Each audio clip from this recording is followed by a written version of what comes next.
The world has become a global village. We have become a citizen of global community. What takes place in one part of the globe, no matter how far, affects us. It's a small world after all, so goes the song. So, here are the top 10 world issues according to millennials based on World Economic Forum's Global Shapers Survey in 2017. First is the climate change or destruction of nature, which is 48.8%. Climate change is the significant variation of average weather conditions becoming, for example, warmer, wetter, or drier, other several decades or longer. It is the longer-term trend that differentiates climate change from natural weather variability. Examples: the Earth is warming, rainfall patterns are changing, the sea levels are rising. These changes can increase the risk of heat waves, floods, droughts, and fires. Also, we have global temperatures. Since 1880, average global temperatures have increased by about 1 degree Celsius. Global temperature is projected to warm by about 1.5 degrees Celsius. And also, climate change is having an uneven effect on precipitation, rain, and snow. In the United States, with some locations experiencing increased precipitation. Second is we have the inequality in terms of income and discrimination, which is 30.8%. Inequalities are not only driven and measured by income but are determined by other factors, which is gender, age, origin, ethnicity, disability, sexual orientation, class, and religion. Gender and race bias, for example. Income disparities have always been clearly visible for women and people of color. It's widely acknowledged that, for example, male employees typically earn more than female employees in the same job positions. Likewise, white males earn more than non-white males. Third is we have the large-scale conflicts or wars, which is 38.9%. For example, the World War II was the biggest and deadliest war in history, involving more than 30 countries, sparked by the 1939 Nazi invasion of Poland. The war dragged on for 6 bloody years until the Allies defeated the Axis powers of Nazi Germany, Japan, and Italy in 1945. And we also have the 1992 to 1995 Bosnian War and the 2011 Syrian Civil War, examples of new wars. Examples of ongoing conflict include the Saudi Arabia and Yemen conflict between India and Pakistan in the Kashmir region, and the Rohingya crisis in Myanmar. Next is we have the poverty, which is 29.2%. Poverty refers to lacking enough resources to provide the necessities of life, which is food, clean water, shelter, and clothing. Poverty is defined as the state or condition where people and communities cannot meet a minimum standard of living because they lack the proper resources. These include but aren't limited to: example, we have the financial resources, basic health care and education, clean drinking water, and infrastructure. Fifth, we have the religious conflicts, which is 23.9%. Although some religions are fighting over doctrinal differences, most conflict stems from more secular causes: a desire for political power, a struggle for resources, ethnic rivalries, and economic competition. The Israel or the Palestine conflict is a struggle over territory, resources, and political recognition. The violence between the Israelis and the Palestinians today is an example of religious and political conflict. Several wars have been fought between Israel and its Arab neighbors. Israeli military superiority resulted in the capture of land from its Arab neighbors. In several conflicts, including the Israeli-Palestinian conflict, the Syrian Civil War, and the wars in Afghanistan and Iraq, religious elements are overtly present, but variously described as fundamentalism or religious extremism, depending upon the observer's sympathies. Next is we have the government accountability and transparency or corruption, which is 22.7%. Government should be transparent. Transparency promotes accountability and provides information for citizens about what their government is doing. Information maintained by the federal government is a national asset. Examples of corruption in the Philippines include graft, bribery, cronyism, nepotism, impunity, embezzlement, extortion, racketeering, fraud, tax evasion, vote buying, lack of transparency, lack of sufficient enforcement of laws and government policies, and consistent lack of support for human rights. Seventh is the food and water security, which is 18.2%. The food and water security exists when people at all times have access to sufficient quantity and acceptable quality of food and water. Food security, as defined by United Nations Committee on World Food Security, means that all people at all times have physical, social, and economic access to sufficient, safe, and nutritious food that meets their food preferences and dietary needs for an active and healthy life. People who live with a high level of water security always have access to an acceptable and quantity and quality of water for health, livelihoods, and production. Okay, so for example, access to water, sanitation, and hygiene services is one part of water security. Going forward is we have the lack of education, which is 15.9%. The lack of education in the Philippines is influenced by several factors. One of the main factors is the inequitable and inadequate household income, which hinders access to education and contributes to the challenges faced by education sector. Individuals with limited education and skills often find themselves relegated to low-wage jobs and limited prospects for career advancement. This not only affects their personal financial stability, but also perpetuates the cycle of poverty within families and communities. Number 9 is we have the safety, security, of well-being, which is 14.1%. Physical safety, financial security, and social security and environmental security are the primary aspects of safety and security that can affect health and well-being. Physical safety, when we say physical safety, is the most obvious aspect of safety and security. We also have here the financial security, social security, environmental security, their security, and the food security. And lastly, number 10, we have the lack of economic opportunity and employment, which is 12.1%. The causes of unemployment in the Philippines are rapid population growth and increased labor force participation.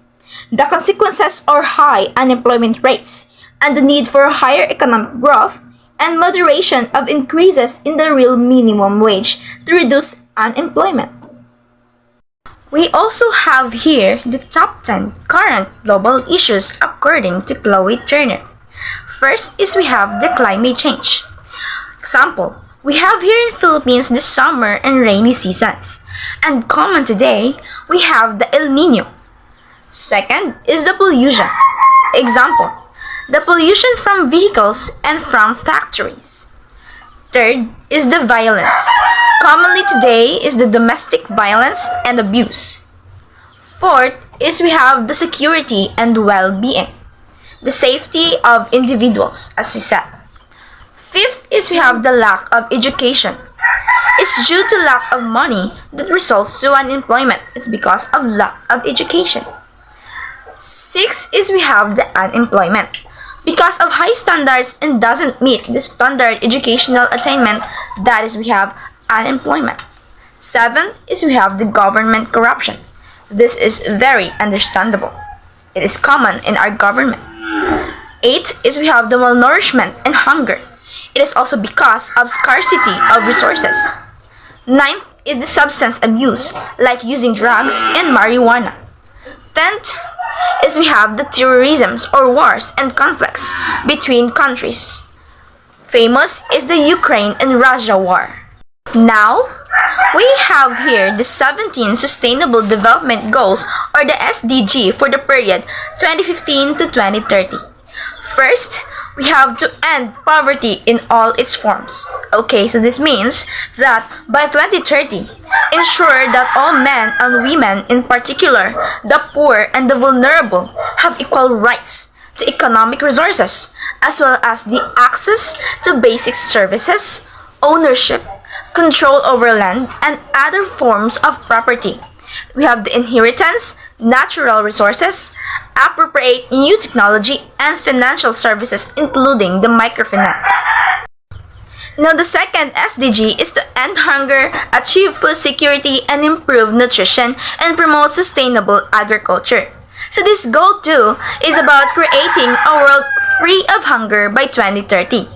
The global issue of hunger and food insecurity has shown an alarming increase since 2015.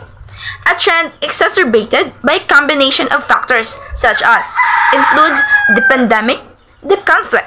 We have here the climate change and deepening inequalities like El Nino, the COVID-19, which is the pandemic, and the conflict or wars over countries. Now we have the SDG number 3 is to ensure healthy lives and promote well-being for all at all ages. Now this goal number 3 aims to prevent needless suffering from preventable diseases and premature death by focusing on key targets that boost up the health of the country's overall population. Regions with the highest burden of disease and neglected populations groups and regions are priority areas. For example, the India and the Philippines. Now we have the SDG number 4 is to ensure inclusive and equitable quality education and promote lifelong learning for all. The SDG number 4 is a commitment to ensure inclusive and equitable quality education and promote lifelong learning opportunities for all. This goal is a pivotal driver for positive change, emphasizing the transformative power of education in fostering a sustainable and equitable world. Now we have here the SDG number 5 is to achieve gender equality and empower all women and girls. SDG number 5, this goal 5 aims to achieve gender equality by ending all forms of discrimination, violence, and any harmful practices against women and girls that, as we all know, that women and girls are prone to violences. It also calls for full participation of women and equal opportunities for leadership at all levels of decision making. For example, women in work, we should give them the full opportunity and leadership at all levels and include them in decision making. And also, women given the free to vote, and that's it. Now we have here the SDG number 6 is to ensure availability and sustainable management for water and sanitation for all. Now this goal number 6 calls for ensuring universal access to safe and affordable drinking water, sanitation and hygiene, and ending open defecation. It also aims to improve water quality and water use efficiency and to encourage sustainable abstractions and supply of fresh water. So for example, everyone should have given the opportunity and the right to have free access to water and sanitation. For example, to those on highland areas. Now we have the SDG number 7 is to ensure access to affordable, reliable, sustainable, and modern energy for all. This goal number 7 calls for ensuring universal access to affordable, reliable, and sustainable energy. This includes improving energy efficiency, increasing the share of renewable, and further diversifying the energy mix while ensuring affordability of energy for citizens.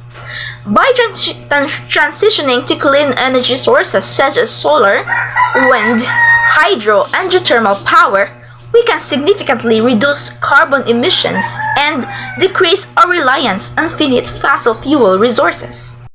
Now we have the SDG number 8, promote sustained, inclusive, and sustainable economic growth, full productive employment, and decent work for all. This goal number 8 targets decent work and economic growth, eradicate forced and child labor, and protect labor rights, adapt tax, salary and social protection, policies and progressively achieve gender equality. We have also to protect labor rights and promote a safe and risk-free working environment, including for migrants, especially for women. Okay, so for example, recycling and reducing pollution is a common economic and environmental stability practice that can help increase the value of materials. Okay, so for example, a company producing aluminum cans can sustain operations by recycling used cans and creating molten aluminum for recasting instead of mining for aluminum ore. Another example is the invention of gasoline fuel. Prior to the discovery of the energy generation power of gasoline, the economic value of petroleum was relatively low. So, the use of gasoline became a better and more productive method of transporting goods in process and distributing final goods more efficiently. Now with the SDG number 9, build resilient infrastructure, promote inclusive and sustainable industrialization, and foster innovation. So this goal 9 seeks to build resilient method of transporting goods in process and distributing final goods more efficiently. Now with the SDG number 9, build resilient infrastructure, promote inclusive and sustainable industrialization, and foster innovation. So this goal 9 seeks to build resilient infrastructure, promote sustainable industrialization, and foster innovation. So, the economic growth, social development, and climate action are heavily dependent on investment in infrastructure. No, sustainable industrial development and technological progress.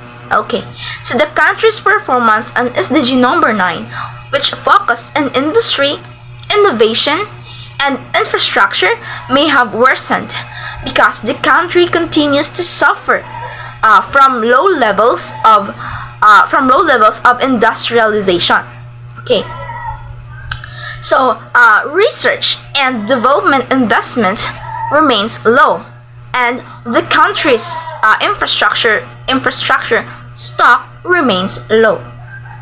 SDG number 10 is to reduce inequality within and among countries. So, this goal 10 addresses inequalities within and among countries.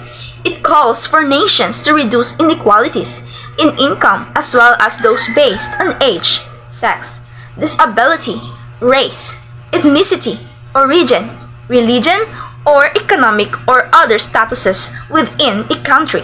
So for example, those persons with disabilities are very prone to these inequalities.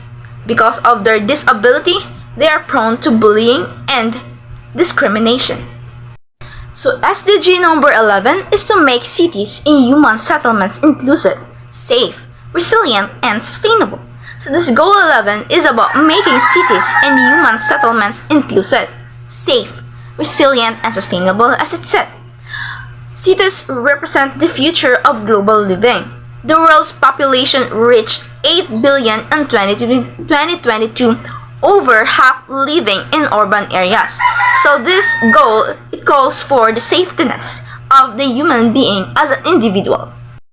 SDG number 12 ensures sustainable consumption and production patterns. So this goal number 12 calls for a comprehensive set of actions from businesses, policymakers, and consumers to adapt to sustainable practices. It envisions sustainable productions and consumptions based on advanced technological capacity, resource efficiency, and reduced global waste. SDG number 13 is to take urgent action to combat climate change and its impacts. Okay, so this goal number 13 seeks to achieve a climate-neutral world by mid-century and to limit global warming to well below 2 degrees Celsius with an aim of 1.5 degrees Celsius. compared with pre-industrial times. Okay, so it aims to strengthen countries' climate resilience and adaptive capacity, with a special focus on supporting least developed countries. SDG number 14, conserve and sustainably use the oceans, seas, and marine resources for sustainable development. So this goal number 14 aims to protect and ensure the sustainable use of oceans. This includes reducing marine pollution and ocean acidification, and overfishing, and conserve marine and coastal ecosystems. Okay, so for example, in conserving these aquatic resources, we should avoid threatening or illegal actions, such as dynamite fishing, or stop polluting the water, or stop throwing your garbages to the oceans or through the water, or etc. Okay, so the SDG number 15 is to protect, restore, and promote sustainable use of terrestrial ecosystems, sustainably manage forests, combat desertification, and halt and reverse land degradation, and have biodiversity loss. Okay, so this goal number 15 seeks to protect, restore, and promote the conservation and sustainable use of terrestrial ecosystems.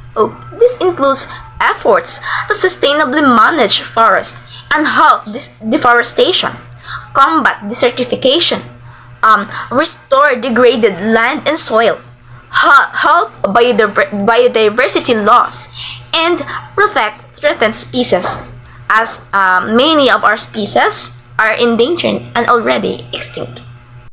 Now we have the SDG number 16, which is to promote peaceful and inclusive societies for sustainable development, provide access to justice for all, and build effective, accountable, and inclusive institutions at all levels.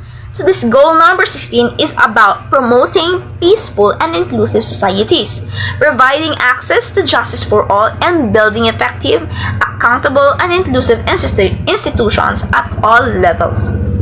And lastly, we have the SDG number 17 is to strengthen the means of implementation and revitalize the global partnership for sustainable development. So this goal number 17, which is the last, is about revitalizing the global partnership for sustainable development. The 2030 agenda is universal and calls for action by all countries, developed and developing, to ensure no one is left behind. It requires partnerships between governments, the private sector, and civil society. That's all.